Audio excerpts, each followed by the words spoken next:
Hi hello ನಮಸ್ಕಾರ friends. ಇವತ್ತು ನಾನು ಕಣಿಲೆ ಕೂರ್ಮ ಹೇಗೆ ಮಾಡೋದು ಅಂತ ತೋರಿಸ್ಕೊಡ್ತಾ ಇದ್ದೀನಿ. ಈ ಕರಾವಳಿ ಭಾಗದಲ್ಲೆಲ್ಲ ತುಂಬ ಫೇಮಸ್ ಇದು. ವರ್ಷಕ್ಕೊಮ್ಮೆ ಆದರೂ ಕಣಿಲೆ ತಿನ್ನಬೇಕು ಅಂತ ಹೇಳ್ತಾರೆ.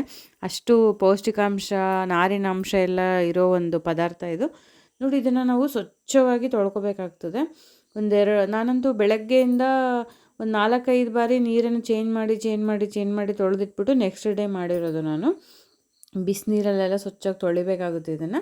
ಇದಕ್ಕೆ ನಾನು ಸ್ವಲ್ಪ ಅರಿಶಿಣ, ಖಾರದ ಪುಡಿ ಹಾಗೂ ಉಪ್ಪನ್ನು ಹಾಕ್ಬಿಟ್ಟು ನಾನು ಬೇಯಿಸ್ಲಿಕ್ಕೆ ಇಡ್ತಾಯಿದ್ದೀನಿ. ಇದನ್ನು ಸ್ವಲ್ಪ ಲೇಟ್ ಇದು, ಅದಕ್ಕೆ ನಾನು ಎಲ್ಲವನ್ನು ಹಾಕಿ ಬೇಯಲಿಕ್ಕೆ ಇಡ್ತಾಯಿದ್ದೀನಿ.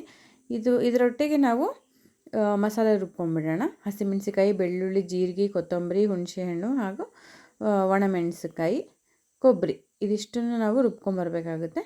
ನಾನಿಲ್ಲಿ ಕಣಿಲೆ ಒಟ್ಟಿಗೆ ಹೆಸರು ಕಾಳನ್ನು ಬಳಸ್ತಾ ಇದ್ದೀನಿ. ಅದರ ಜೊತೆಗೆ ಒಂದು ಯಾವುದಾದ್ರೂ ಕಾಳಿದ್ರೆ ತುಂಬ ಚೆನ್ನಾಗಿರುತ್ತೆ, ಅದೊಂದೇ ತಿನ್ನೋಕ್ಕಾಗೋದಿಲ್ಲ.